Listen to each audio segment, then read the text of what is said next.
Good morning dear students, how are you. Diwali के पटाखों के बाद हो सकता है कि आपके मन को थोड़ी शांति मिल गई होगी।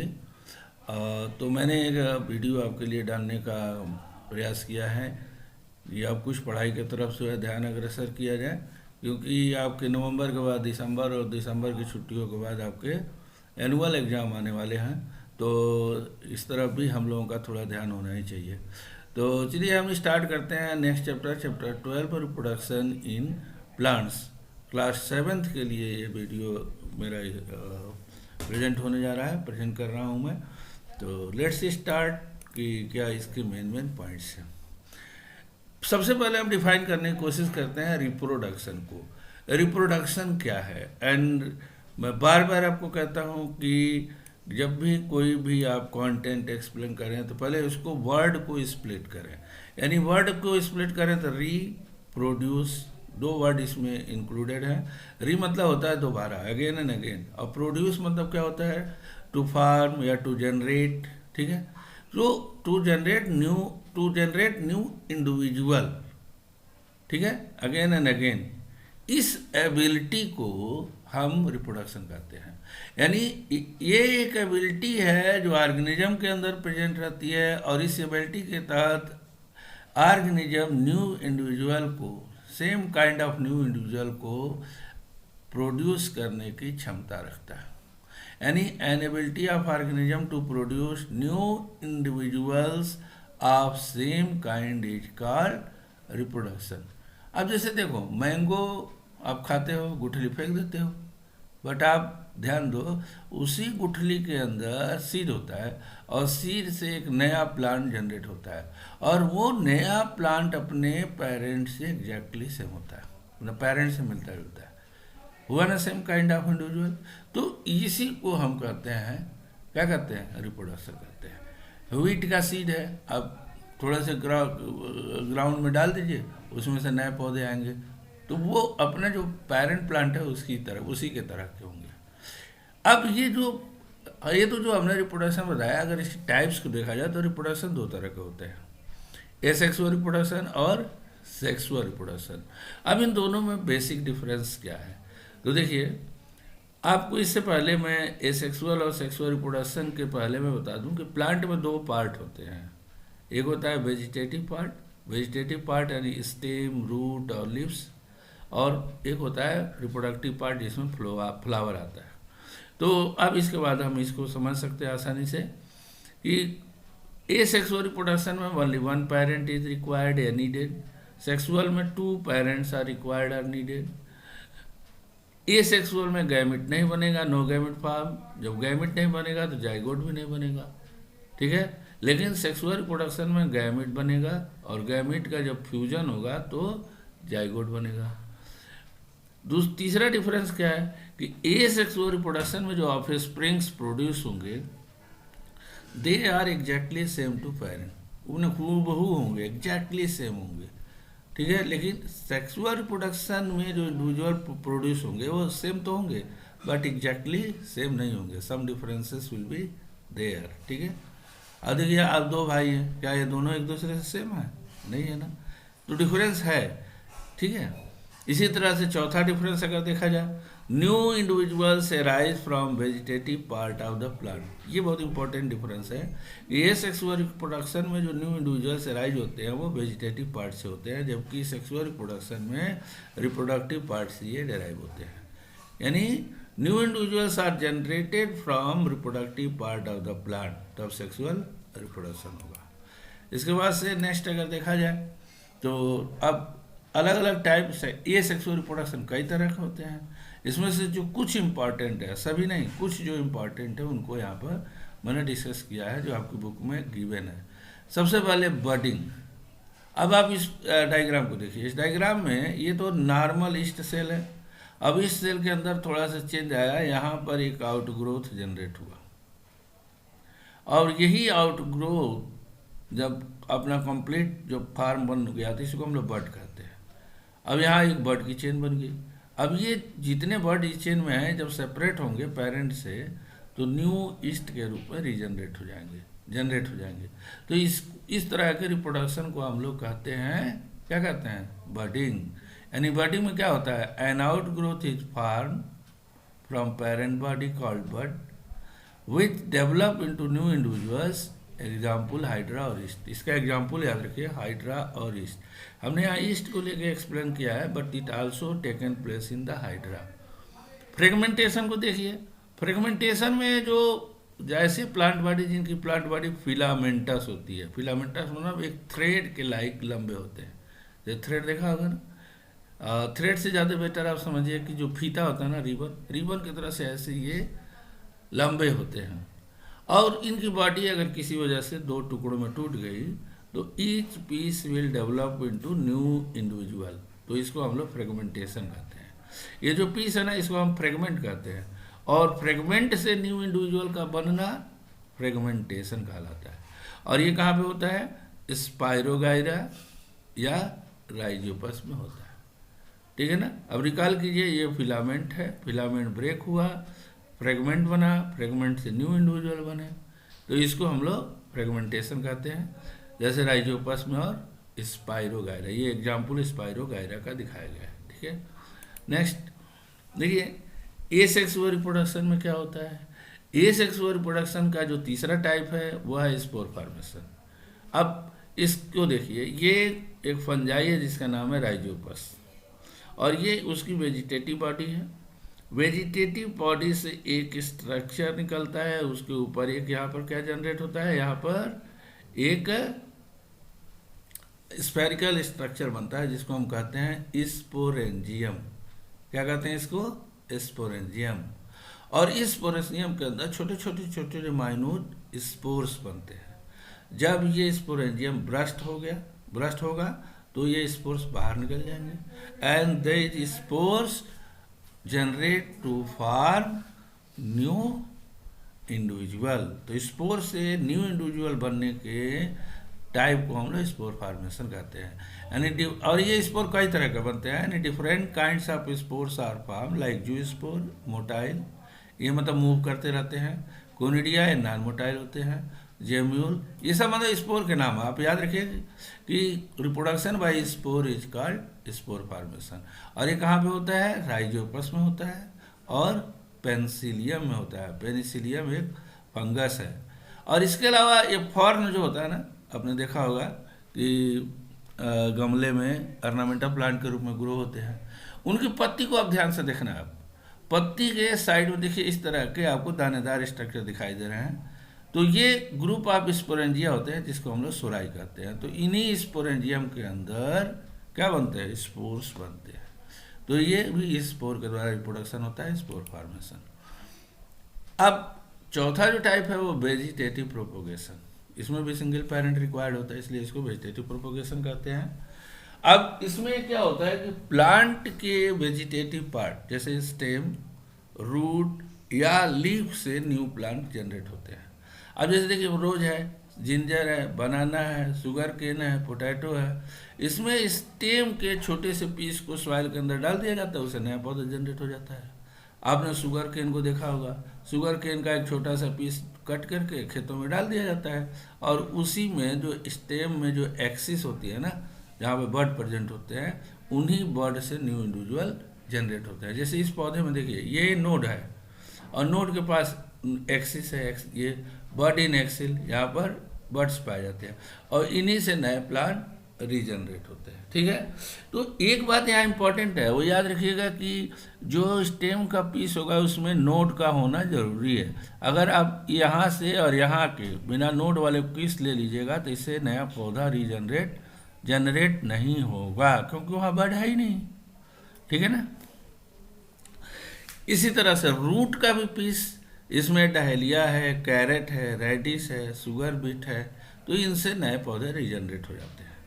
लीफ कटिंग, यहाँ ब्रायोफिलम बहुत इंपॉर्टेंट नेम है, यही एक इंपॉर्टेंट एग्जांपल है। अब देखिए साइड में आप जहाँ पर लीफ के कोर है ना, वहाँ जब ये सॉइल के कांटेक्ट में आते हैं तो यहाँ से रूट निकलने लगती है और नए पौधे फॉर्म हो जाते हैं। तो इसको हम लोग कहते हैं रिप्रोडक्शन बाय लीफ कटिंग। यानी वेजिटेटिव प्रोपोगेशन में स्टेम, रूट और लीफ से नए पौधे जनरेट होते हैं। ठीक है। अब आ जाइए सेक्सुअल रिप्रोडक्शन में। आपको बताया कि सेक्सुअल रिप्रोडक्शन में न्यू इंडिविजुअल फ्लावर से जनरेट होते हैं। रिप्रोडक्टिव पार्ट फ्लावर ही तो है। तो पहले हम जान रहे हैं कि फ्लावर में कौन कौन से पार्ट होते हैं। तो फ्लावर में 4 मेन पार्ट होते हैं। आप देखिए, कैलिक्स, कोरोला, एंड्रोसियम और गाइनोसियम। अब ये कैलिक्स क्या है? अब देखिए, जो ये ग्रीन कलर के स्ट्रक्चर दिखाई दे रहे हैं, यहाँ 2 ही दिखाई दे रहा है, किसी में 4 होता है, किसी में 5 होता है।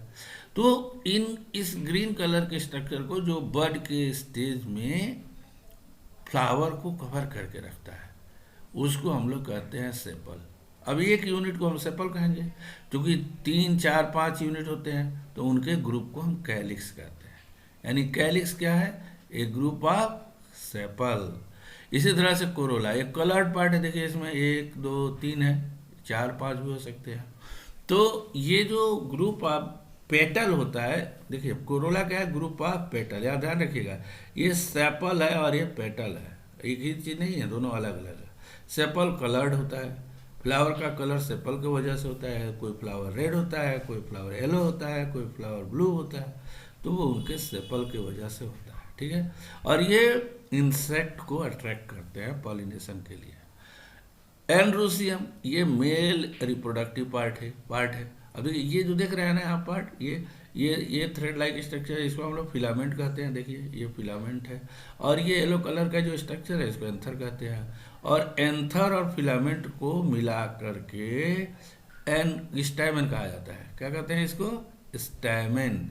यानी देखो, यहाँ से यहाँ पूरा पार्ट ये स्टैमेन है। स्टैमेन के 2 पार्ट हो गए, ये फिलामेंट हो गया, ये एंथर हो गया। ये एंथर हो गया, ये फिलामेंट हो गया। तो ये कई स्टैमेन है, तो स्टैमेन के ग्रुप को एंड्रोसियम कहा जाता है। ठीक है। अब गाइनोसियम में देखिए, यहाँ ये देखिए, यहाँ पर ये स्ट्रक्चर है, ये एक पिस्टिल है। अब ये यहाँ पर एक ही दिखाया गया है कि 1 या 2 हो सकते हैं, 2 से ज़्यादा भी हो सकते हैं, पर एक ही दिखाया गया है। तो ये है पिस्टिल, और पिस्टिल में 3 पार्ट होते हैं। देखिए, ये कौन सा पार्ट है? स्टिग्मा। ये वाला पार्ट क्या है? स्टाइल। इस वाले पार्ट को क्या बोलते हैं? ओवरी। और इसी ओवरी के अंदर ओव्यूल होते हैं, और फर्टिलाइजेशन के बाद यही ओव्यूल सीड में बदल जाते हैं, सीड, और ओवरी फ्रूट में बदल जाती है। तो ये रहा आपको पार्ट्स ऑफ फ्लावर। अब सेक्सुअल रिप्रोडक्शन में जो मेल रिप्रोडक्टिव पार्ट है, स्टैमेन है। यहाँ पर देखिए, स्टैमेन दिखाया गया है, ये स्टैमेन का डिटेल स्ट्रक्चर, ये फिलामेंट है, ये एंथर है। ये फीमेल रिप्रोडक्टिव पार्ट पिस्टिल है। तो पिस्टिल में देखिए, ये क्या है? ओवरी, ये स्टाइल, ये स्टिग्मा, ये इनके पार्ट होते हैं। अब इसके बाद पॉलिनेशन होगा। पॉलिनेशन में क्या होगा? यहाँ पर जो एंथर है, एंथर में मेल गैमेट बनेगा। क्या बनेगा? Male gamete. और मेल गैमेट का नाम क्या है? Pollen grain.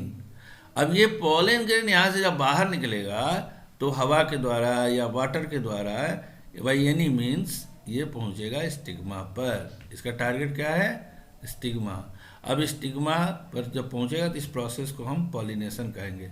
यानी यहाँ से स्टिग्मा तक, अब आगे आपको दिखाता हूँ। देखिए, ये पॉलिनेशन इसको बताएंगे पहले, बाद में, पहले हम पॉलिनेशन बता रहे हैं। पॉलिनेशन में क्या होता है? देखिए, transfer of pollen grain from anther to stigma of flower is called pollination. अब ये दोनों केस पॉलिनेशन के दिखाए गए। देखिए, ये एंथर है, एंथर में पॉलन ग्रेन बना, ये ट्रांसफर हुआ स्टिग्मा पर, तो इसको हम पॉलिनेशन कहेंगे। यहाँ पर देखिए, एंथर में पॉलन ग्रेन स्टिग्मा पर गया, तो ये भी पॉलिनेशन हुआ। लेकिन दोनों में डिफरेंस क्या है? जरा देखिए, ध्यान से देख के बताइए, इन दोनों में क्या डिफरेंस है? ये पॉलिनेशन एक ही फ्लावर के एंथर और स्टिग्मा के बीच में हो रहा है। जब फ्लावर, एक ही फ्लावर के एंथर पॉलन ग्रेन उसी फ्लावर के स्टिग्मा पर लैंड करे, तो इसको हम कहते हैं सेल्फ पॉलिनेशन। लेकिन जब 2 फ्लावर इन्वॉल्व हो, यानी anther of 1 flower landed on the stigma of next flower, then it is called cross pollination. अब इसका भी एंथर जो पॉलन ग्रेन है, वो यहाँ पर लैंड कर सकता है, ये कोई जरूरी नहीं किसी का जाए, इनका भी आ सकता है। तो ये हुआ सेल्फ पॉलिनेशन, और ये है क्रॉस पॉलिनेशन। अब जरा ध्यान से दोनों में अंतर देख के समझने की कोशिश कीजिए। ठीक है। अब इसके बाद से जो पहले हम लोगों ने छोड़ दिया था कि ये क्या था, अब देखो फ्लावर दो तरह के होते हैं। अब यहाँ पर देखिए, आप इस फ्लावर को ध्यान से देखिए, इसमें ये स्टिग्मा है, स्टाइल है, इसमें स्टाइल में तो कहीं दिख ही नहीं रहा है यार। यानी अगर कोई फ्लावर जिसमें केवल एक रिप्रोडक्टिव पार्ट हो तो उसको हम यूनिसेक्सुअल कहेंगे। अब इसमें केवल फीमेल पार्ट है इसलिए इसको फीमेल फ्लावर कहेंगे। अच्छा इसको ज़रा देखिए, इसमें तो पिस्टिल है ही नहीं है, इसमें तो एंथर और स्टिग्मा है, तो ये मेल फ्लावर हो गया। दोनों में अब देखिए, इसमें फीमेल फ्लावर में मेल पार्ट नहीं है, या मेल फ्लावर है इसमें फीमेल पार्ट नहीं है, तो दोनों में एक एक कमी है। तो इन दोनों को ऐसे यूनिसेक्सुअल फ्लावर कहते हैं। यूनि मतलब एक, यानी केवल एक ही सेक्स प्रेजेंट है। अब कोई और फ्लावर ले लो, जैसे आपको देखिए इस फ्लावर में देखिए, इस फ्लावर में आप देखिए, इस फ्लावर में दोनों पार्ट है, तो इसको हम लोग कहते हैं जब दोनों पार्ट प्रेजेंट हो, यानी male reproductive part, female reproductive part, जब दोनों एक ही फ्लावर में प्रेजेंट हो तो इसको हम लोग बाइसेक्सुअल फ्लावर कहते हैं। ठीक है ना। अब यूनिसेक्सुअल समझ गए, बाइसेक्सुअल समझ गए, पॉलिनेशन भी समझ गए। अब फर्टिलाइजेशन होता है। फर्टिलाइजेशन में क्या होता है, अभी आपको बताया कि देखिए यहाँ पर आप देखिए इस पार्ट में इस पार्ट में देखिए, यहाँ पर स्टिग्मा है और ये यहाँ से एंथर आया यहाँ स्टिग्मा पर। अब ये जर्मिनेट होकर पॉलन ट्यूब बनाएगा, पॉलन ट्यूब इससे बढ़ते बढ़ते ओव्यूल तक जाएगा, क्योंकि जो फीमेल गैमिट एग है वो ओव्यूल के अंदर है। ध्यान दीजिएगा, मेल गैमिट तो यहाँ बना, फीमेल गैमिट यहाँ बनेगा ओव्यूल के अंदर। तो मेल गैमिट का फीमेल गैमिट से फ्यूजन ही फर्टिलाइजेशन होता है। तो फर्टिलाइजेशन तभी होगा ना जब यहाँ से मेल गैमिट यहाँ आए, तो पॉलिनेशन हुआ। पॉलिनेशन के बाद स्टिग्मा से पॉलन ट्यूब उसको कैरी करके कहाँ ले जाता है, ओव्यूल तक, और फिर वहाँ फर्टिलाइजेशन होता है। तो फर्टिलाइजेशन कहाँ होता है, ओवरी के ओव्यूल के अंदर फर्टिलाइजेशन होता है। ठीक है ना। तो यह देखिए डायग्राम से यहाँ समझाने की कोशिश की गई, लाइन डायग्राम। ये male gamete pollen grain, female gamete egg, दोनों का प्लस यानी फ्यूजन हुआ तो क्या बना, जाइगोट। अब जाइगोट से क्या बना, एम्ब्रियो। जाइगोट के अंदर डिवीजन होगा, एम्ब्रियो बनेगा, और एम्ब्रियो से न्यू इंडिविजुअल बन जाएगा। तो ये रिप्रोडक्शन की प्रोसेस पूरी हो जाएगी। तो याद रखना, फर्टिलाइजेशन कहाँ होता है, ओवरी के अंदर, ओवरी में भी ओव्यूल में होता है। और फर्टिलाइजेशन के बाद क्या होता है, जाइगोट बनता है, और जाइगोट से क्या बनता है, न्यू इंडिविजुअल। तो ये आप इस लाइन डायग्राम से अच्छी तरह से समझ सकते हैं। उसके बाद क्या होगा, फ्रूट कैसे बनेगा।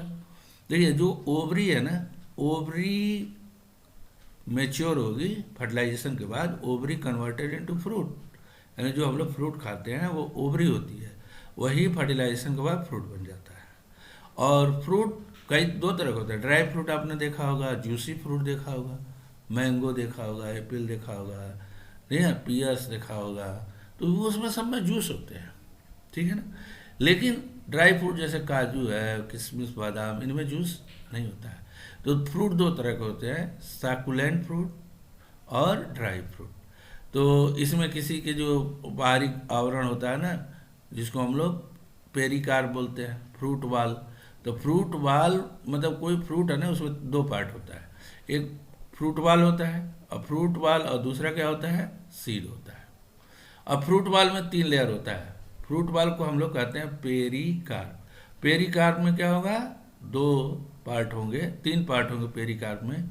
ईपीकार्प सबसे बाहर वाला लेयर, ईपीकार्प, मीजोकार्प मिडिल वाला, और इंडोकार्प। अब मैंगो का जो हम लोग खाते हैं जो पार्ट, वो मीजोकार्प होता है, और नारियल में जो ब्रश वाला पार्ट होता है ना, जो फाइब्रस, वो मीजोकार्प होता है। ठीक है। और सीड तो आप जानते ही हैं। ठीक है। और सीड के ऊपर जो हार्ड लेयर होती है, गुठली, उसको हम लोग इंडोकार्प कहते हैं। तो अलग अलग फ्रूट में आपको अलग अलग हम लोग पार्ट खाते हैं। ठीक है। तो फ्रूट में भी juicy, flesh like mango, orange, and hard and dry like almond and walnut, अखरोट। ठीक है। सीड क्या होता है, अभी आपको बताया था ना, ओव्यूल फर्टिलाइजेशन के बाद सीड बदल जाता है, सीड में बदल जाता है। और सीड के अंदर जाइगोट से जो एम्ब्रियो बना है ना, वो सीड के अंदर प्रेजेंट रहता है।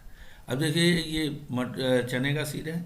अब इसको जब दो पार्ट में आप सेपरेट, ये ऊपर का सीड को जब रिमूव कर देंगे और इन दो दाने होंगे उनको जब सेपरेट करेंगे तो ऐसा एक स्ट्रक्चर दिखाई देगा। ये मेनली एम्ब्रियोनियल एक्सिस है और इसके दो पार्ट हैं। अब दो पार्ट ये कौन कौन से है देखिए, एक ये नीचे वाला पार्ट रेडिकल है, ये रूट में जब ये ग्रो होगा ना तो रूट बनेगा। ऊपर वाला पार्ट प्लूमुल है, ये ग्रो करके क्या बनाएगा, स्टेम बनाएगा। तो ये कॉटिलेडन का क्या काम है, सीड में कॉटिलेडन और एंडोस्पर्म जो होते हैं वो भोजन को स्टोर करते हैं, they store food and help plumule and radicle to grow. ठीक है ना। चलिए आगे अब देखिए इसी में, अब इसमें फ्रूट एंड सीड डिस्पर्सल। अब जो फ्रूट बन गया, अब फ्रूट में सीड बना है, अब सीड जब डिस्पर्स होगा तभी तो नए पौधे जर्मिनेट होंगे। अगर एक ही जगह सारे सीड गिर जाए तो इतने एक ही जगह बहुत सारे पौधे होंगे, फिर कंपटीशन उनमें होगा तो ग्रो नहीं कर पाएंगे। तो उनका प्रॉपर स्कैटरिंग होना चाहिए। तो इसी स्कैटरिंग को, scattering of seeds after maturation is called seed dispersal. अब पौधों में यूनिक तरीके होते हैं सीड को अपने दूर दूर तक भेजने के। जैसे ये है डिस्पर्स होते हैं अलग अलग, जैसे वाटर के द्वारा। अब नारियल है, समुद्र के किनारे होता है, उसका नारियल गिरता है तो समुद्र के द्वारा बहुत दूर तक चला जाता है। एयर, हवा जो होती है फ्रूट को, हल्के जो सीड्स होते हैं उनको दूर दूर तक ले जाकर बिखेर देती है। एनिमल, बहुत सारे एनिमल्स होते हैं, ग्रेजिंग एनिमल्स होते हैं जो उनके फ्रूट को या सीड्स को दूर दूर तक पहुंचाते हैं। अब कैसे पहुंचाएंगे, आप भी पहुंचाते हो। बहुत सारे ऐसे फल खाते हैं, उनके सीड आपके स्टमक में गया, अब ये सीड तो डाइजेस्ट होता नहीं है। अब वो कहीं बाहर जहाँ आप जो है आप वो सीड आप स्कैटर करेंगे, वही नए पौधे जर्मिनेट हो जाएंगे। ऐसे एनिमल भी करते हैं। ठीक है। तो अब हमको ये जानना है कि कौन कौन से ऐसे पौधे हैं जिनमें एयर द्वारा होता है। तो जैसे ड्रम स्टिक एक पौधा है, जैसे ये ड्रम स्टिक है, इसमें जब स्कैटरिंग ये एयर से चिपक जाता है, ये जो एयर हल्का होता है तो एयर के द्वारा दूर तक कैरी किया जाता है। इसके अलावा मैपल, ऑक, सनफ्लावर, इन पौधों के जो सीड्स होते हैं they are scattered by wind. ये मैपल है, ये देखिए विंग है, तो इनमें भी विंग है ये, तो ये हवा में विंग की सहायता से दूर दूर तक चले जाते हैं। ठीक है। अच्छा, बाई वाटर तो कोकोनट में होता है। वो कोकोनट का जो सीड है, जो फ्रूट है, पूरा फ्रूट ही कहाँ चला जाएगा, ओशन में, वहाँ से किनारे से वो मूव करता हुआ कई जगह अलग अलग जगहों पर जाकर ग्रो हो जाएगा। बाई एनिमल, जेंथियम और यूरेना, ये दो ऐसे प्लांट हैं जिनमें, जैसे इसका नाम है, ये सनफ्लावर है, मदार है, तो जेंथियम कांटे होते हैं और ये जानवरों के बालों में चिपक जाते हैं, फिर एक जगह से दूसरी जगह ट्रांसफर हो जाते हैं। Some seeds are disperse when the fruit burst like castor and balsam. कुछ में पौधे बड़ी आवाज़, कुछ पौधों में फ्रूट बड़ी आवाज़ के साथ फटते हैं, एक साथ चट चट की आवाज़ आती है। तो उसमें से जब वो फ्रूट फटते आती है आवाज़ आती है, तो उस समय उनमें से सीड बहुत तेज निकलते हैं और दूर दूर तक बिखर जाते हैं। तो ये यूनिक फेनामेना रहा डिस्पर्सल के। तो बेटा यहाँ तक आप लोगों का ये इस चैप्टर का हमारा हेल्प, मतलब हमने यहाँ तक जो मैं कंटेंट है दिया, कैसा लगा आपको कमेंट करके ज़रूर बताइएगा। और अगर आपने हमारे चैनल को सब्सक्राइब नहीं किया है तो सब्सक्राइब भी कीजिएगा, और लाइक और शेयर तो आप ज़रूर करेंगे। Okay, thank you very much.